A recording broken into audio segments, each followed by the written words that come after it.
জানি না আপনারা সবাই জানেন কিনা, কিন্তু আমাদের দেশে নতুন একটা রাজনৈতিক দল তৈরি হয়েছে, cockroach Janata party, CJP.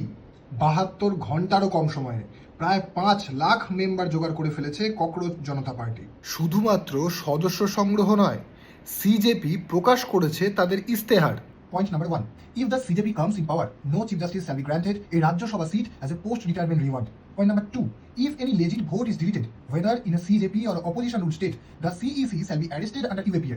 Point number 3. Women shall receive 50% reservation, not 33%, without increasing the strength of parliament. Point number 4. All media houses owned by Ambani and Adani shall have their license cancelled to make way for truly independent media. Bank accounts of Godi media anchors shall be investigated. Point number 5.